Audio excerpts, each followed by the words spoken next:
유일신 하나님, 이 하나의 신을 믿고 있는 서로 다른 이름의 세 종교.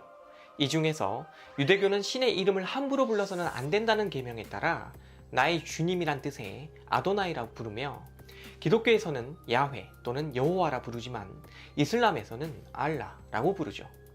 따라서 이 세 종교는 같은 신을 믿고 있다는 공통점이 있는데, 유대교와 이슬람은 예수를 인간 이상의 존재로는 보지 않는다는 점에서 기독교와 다르며, 이슬람과 기독교는 신약 성경의 복음서를 중요하게 여기지만 유대교는 이를 인정하지 않는다는 점에서 서로 다르기도 합니다. 이렇게 비슷한 듯 하면서도 서로 다른 점을 분명히 가지고 있는 이 세 종교 중 현재 이슬람은 약 19억 6천만 명 이상의 신도를 보유한 채 기독교 다음으로 거대한 성장세를 보이고 있죠. 그러나 이러한 이슬람의 영향력 확대에도 불구하고 현재 우리는 무함마드가 그들 신앙에서 예수와 대립하는 신적인 존재인지, 아니면 인간 이상은 아닌지조차 제대로 알지 못한 채 히잡, 테러 등과 같은 이미지들을 먼저 떠올리는 방식으로 이슬람을 생각할 때가 많습니다. 그리고 해가 떠 있는 기간 동안 금식했다가 해가 진 이후부터 식사하는 그들의 라마단, 메카를 향해 하루 5번 기도하는 그들의 모습 등을 보여주는 장면을 통해서 이 종교의 기본적인 이해 대신에 특이하다 라는 인상만 받게 될 때가 많으니, 이는 이슬람 신학의 핵심 내용이 아닌 흥미 위주의 장면들만 주로 접했기 때문에 발생하는 현상이라 하겠습니다. 따라서 지금부터 저는 이슬람 신학의 근간이 되는 내용을 정리하여 간략하게 강의해 드리고자 하니까요, 여러분은 재밌게 시청하면서 이 종교에 대한 이해의 수준을 높여보시기 바랍니다. 전 세계 무슬림들이 한결같이 경외하는 인물 무함마드. 그러나 이슬람 최고의 경제는 꾸란에서는 무함마드가 인간 이상의 존재가 아님을 강조하고 있죠. 왜냐하면 이슬람 신학의 근본이 오직 하나님만을 믿으며 그분 외에 다른 신은 없다고 하는 타우히드, 즉 유일신간이기 때문입니다. 즉 무함마드가 제 아무리 위대하다 해도 그를 신격화하지 않는 유일신간을 소중하게 간직하는 것이니, 예수에게 인성과 신성을 모두 부여하는 기독교와는 다른 점이라고도 할 수 있겠네요. 그리고 이슬람 신학에서는 무함마드를 새로운 종교의 창시자라고 굳이 분류할 이유를 가지지 못하는데, 왜 그럴까요?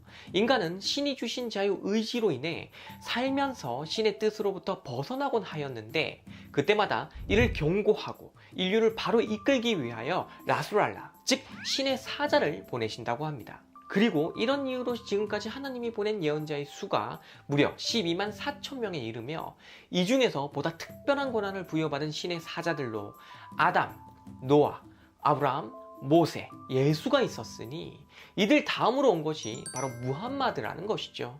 즉 무함마드는 새로운 종교를 창시할 목적으로 이 땅에 온 게 아니라, 예전에 모세나 예수가 그랬듯이 자신 또한 신의 본뜻에서 멀어진 인간들을 다시 그 뜻에 맞게 되돌리고자 왔다는 것.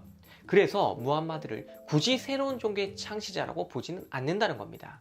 그러니 이러한 이슬람 신학의 특징을 잘 이해하고 계시기 바라겠습니다.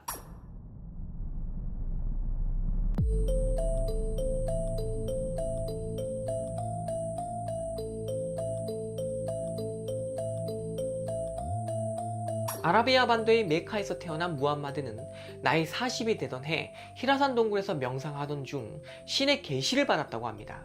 그리하여 신앙 활동을 시작한 그는 이후로 자기 세력이 커지자 기득권 세력으로부터 탄압을 받게 되었고, 그리하여 메디나라는 곳으로 옮겨가게 되었는데, 이 사건을 히지라라고 하며 이슬람 달력은 이 일이 있던 해를 원년으로 삼고 있죠.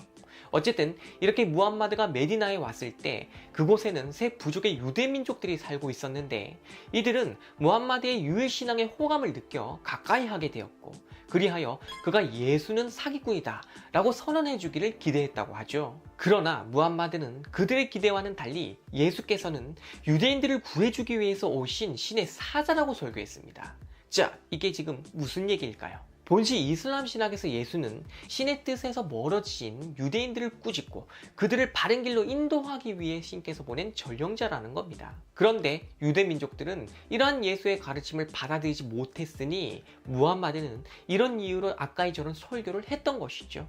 그리고 후대의 사람들은 예수의 이러한 역할에 대해서도 오해를 하게 되어서 그에게 신성을 부여한 채 떠받들기 시작했으니, 이것은 유일신간에 크게 위배되는 내용이라고 이슬람 신학에 신학에서는 보고 있습니다. 따라서 예수의 경고를 무시한 유대인들, 그리고 신과 인간의 관계에 또 다른 신을 두기 시작한 기독교도들은 모두 신의 뜻에서 벗어난 것이며, 이런 이유로 신께서는 무함마드를 보냈다는 것, 그리하여 이들의 잘못을 다 바로잡고 신에 대한 믿음이 가장 순결했던 그때로 되돌아가게 하고자 한다는 것입니다. 그렇다면 신의 뜻으로부터 벗어나지 않았던 바로 그 순수했던 때를 이슬람 신학에서는 언제로 보고 있는 걸까요? 이제부터는 이에 대한 얘기를 하겠습니다.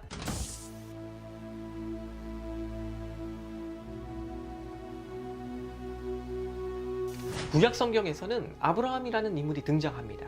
본시 이 인물은 자기 조상들과 달리 유일신 하나님을 섬겼는데, 그리하여 그의 자녀로 하여금 큰 민족을 이루게 하겠다는 신의 축복을 받게 되었죠. 그리고 유대 민족들은 바로 이 축복의 자녀로 아브라함의 둘째 아들 이삭을 꼽으며 자기들이 그의 직계 후손이라고 보면서 아브라함을 믿음의 조상으로 여기니 이것이 유대교의 계보이기도 합니다. 그리고 기독교 또한 이 아브라함을 믿음의 조상으로 떠받드는데, 그 이유는 그의 두 번째 아들 이삭의 가계에서 예수가 태어났다고 주장하기 때문이죠. 하지만 이슬람 신학에서는 이런 것들이 일체 부인됩니다. 왜냐? 이 신학에서 본 아브라함은 유대교의 조상도 기독교의 조상도 아닌 오로지 하나님만을 신실하게 섬긴 진실한 신앙인 그 자체였기 때문이라는 것이죠. 그리하여 이슬람에서는 그를 하니프라고 하면서 무슬림이었다고 주장하는데, 이때 무슬림이란 이슬람 신자이기도 하지만 가장 참된 유일신앙의 신도를 뜻하는 것이기도 하며, 이들의 관점에서는 이런 조건에 부합하는 자들은 다 무슬림이라고 보는 것입니다. 그리고 아브라함이야말로 신에 대한 믿음이 가장 순수했던 인물이었으니 따라서 그의 신앙이 유일신의 모범이라는 것이죠. 뿐만 아니라 하나님이 큰 민족을 이루게 하겠다고 축복한 아브라함의 자녀, 즉 그 약속의 자녀는 아브라함이 여종 하갈과 관계하여 낳은 아들이자 그의 장자인 이스마엘이라고 보고 있으며, 이 계보 속에서 아람 민족이 나왔다고 이슬람 신학은 보고 있습니다. 어쨌든 이러한 이슬람은 아브라함 이후에 변질되어 버린 유대교, 그리고 예수에게 신성을 부여한 기독교 등이 신의 진리로부터 벗어난 것이므로 다시 저 아브라함의 믿음, 오로지 인간이 유일신 하나님만을 잘 섬겼던 잣대로 되돌아가야 한다고 주장하고 있는 것이며, 이런 내용이 꾸란에도 나오는 것입니다. 자, 이렇게 보면 이슬람이란 앞서도 얘기했듯이 새로운 종교가 아니라 유일신앙을 중요하게 여기면서 가장 순수했던 때로 돌아가기를 원하는 신앙이라고 봐야 하겠는데, 바로 이러한 그들의 신학적 성격이 이슬람이란 이름 속에도 담겨 있답니다. 본시 이것은 신에 대한 순종을 뜻하는데, 유대교가 자기들 민족의 이름을 내세웠고 그리스도교가 이 종교의 창시자 칭호를 내세웠다면, 이와 달리 이슬람은 오로지 인간이 신께 순종한다는 그 신앙심만 내세웠을 뿐 특정 인물이나 민족 이름을 내세우지는 않았다는 점에서 그 특징이 확연히 드러난다는 것입니다. 즉 이슬람은 유대교가 자기들 민족신을 믿는 것과 달리 인류를 위한 신을 믿으며, 그 신을 예수라고 하는 중재자를 통해서 믿는 게 아니라 인간과 신이 직접 소통하며 믿는다는 것, 이것이 이슬람 신학의 특징인데, 가령 선악과를 따먹은 죄로 에덴에서 아담이 추방된 사건에 대해서도 이슬람은 기독교와는 다른 견해를 보여줍니다. 기독교는 아담이 지은 이 죄를 신께서 용서하지 않으셨고, 그래서 그 죄를 후손들에게도 상속시켰다고 보기 때문에 원죄의 사상이 나오게 되었지만, 이슬람은 신께서 아담의 이 죄를 그때 용서하셨을 뿐만 아니라 죄를 후손에게 상속시키지도 않는다고 보고 있답니다. 그래서 기독교에서는 인류가 죄 가운데 있게 되었고, 이 죄를 예수께서 자기 희생으로 대속하여 구원한다는 논리를 내세우지만, 이슬람은 인류가 죄 가운데 있지 않으므로 대속할 이유도 없다고 보는 거죠. 단지 인간이 살면서 짓는 죄는 그때마다 기도를 통해서 신께 용서를 구하면 된다고 보는 거예요. 이처럼 기독교와 달리 이슬람은 인간과 신 사이에 중재자를 두지 않기 때문에 성직자 직분을 따로 두는 제도 또한 없지만, 기독교는 목회자를 따로 두어서 예배 시간에 그들만 설교를 할 수 있게 하고 있죠. 이렇게 이슬람은 유일신간을 유지하기 위해 무함마드나 예수 모두에게 신성을 부여하지 않았다는 것과, 유대교와 달리 하나님을 특정 민족의 신이 아닌 모두의 신으로 믿고 있다는 것이니, 이것이 이슬람 신학의 가장 큰 특징이라고 이해하시면 되겠습니다. 신께서는 인류가 신으로부터 이탈할 때마다 신의 전령자를 보내셨다고 했는데 그때마다 신의 계시가 담긴 경전도 내려왔다고 해요. 그래야 모두 104권의 경전이 전달되었다고 이슬람 신학은 주장하는데 이것들 중 대부분이 소실되었고 4권의 경전만이 존재를 하게 되었으니 바로 첫 번째는 모세의 오경 즉 토라이고 두 번째는 다윗의 시편 즉 자브라이며 세 번째는 예수의 복음서 즉 인질입니다. 그리고 마지막 네 번째가 무함마드가 계시받은 꾸란이니 이것들 중 앞에 세 경전들은 인간에 의해 후대에 첨삭되고 왜곡이 되었다고 해요. 그래서 이를 완벽한 것으로 바로잡기 위해 신께서 다시 꾸란을 내려주셨다고 이슬람 신학은 주장하고 있죠. 가령 구약 성경과 신약 성경 그리고 꾸란을 놓고 이제 비교를 해보면 지금 보시는 것처럼 구약 성경은 기록 기간이 약 1500년에 기록자 수만 해도 26명이고 신약 성경의 경우는 약 100년 동안 9명의 기록자가 있었지만 꾸란은 무함마드 한 사람을 통해서 딱 이 기간 동안만 계시되어 완성된 것이라서 가장 왜곡될 이유가 없고 기간이 짧으니까 순수하게 신의 계시가 잘 전달된 그런 경전이라고 믿고 있다는 것입니다. 그리고 이러한 꾸란에는 신약 성서의 사복음서에 들지 못했던 헤르마스 목자의 서라는 것을 가치 있는 것으로 다루고 있으니 이는 기독교의 신약 성서가 인간들에 의해 왜곡된 것과 달리 그러니까 딱 사복음서만 채택한 것도 인간들의 왜곡이라는 것입니다. 그러니까 이런 것과 달리 꾸란이야말로 가장 신의 뜻에 부합하는 완성된 경전이라는 것을 뜻한다고 보고 있다는 것입니다.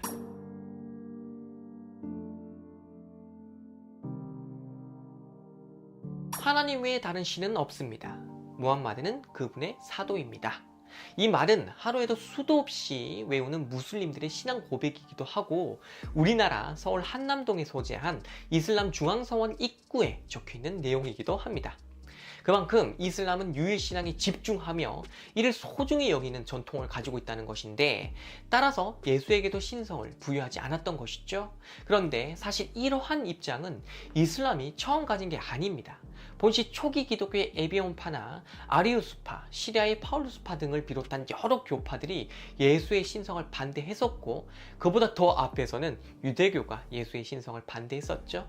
그렇다고 해서 이들이 예수를 존중하지 않았냐 하면 유대교는 다르지만 앞서 언급한 초기 기독교의 저 교파들은 예수님을 존경했고 메시아로 모시기도 했는데 단지 이들은 유일신관을 위하여 인간인 예수에게 신성을 부여할 수는 없다고 본 것이죠. 하지만 기독교는 니케아 공회를 통해 삼위일체론을 채택하여 이를 중심으로 주류계층을 만들었고 따라서 점차 시간이 지남에 따라 이와 다른 주장하는 교파들을 비주류로 만들어 버렸으니 바로 이때부터 기독교는 분열의 씨앗을 가지게 되었다고 볼 수 있는 것이며 오늘날에도 예수의 신성을 부정하는 교파들이 이렇게 존재하고 있답니다. 따라서 유일신간을 근간으로 하면서도 예수의 신성을 부정하는 이슬람 또한 이러한 경향과 그 흐름 속에서 나오게 되었다고 볼 수 있는데 이렇게 보면 우리에게 낯설어서 그렇지 이슬람이 그리 기이하거나 특이한 내용을 가진 신앙은 아니라고 할 수 있는 것입니다. 어쨌든 이렇게 나타난 이슬람의 신학적 내용을 어느 정도 정리하여 말씀드렸는데 이 종교를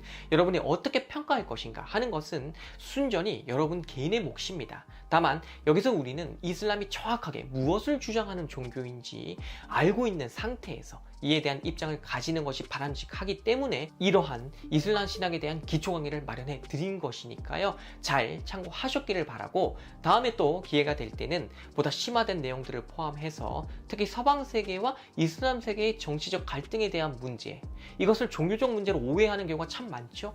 이런 것을 해명해 드리는 그런 시간도 마련해 볼 테니까 기대를 많이 해 주시기 바라겠습니다. 이상으로 오늘 강의 모두 마치겠습니다. 감사합니다.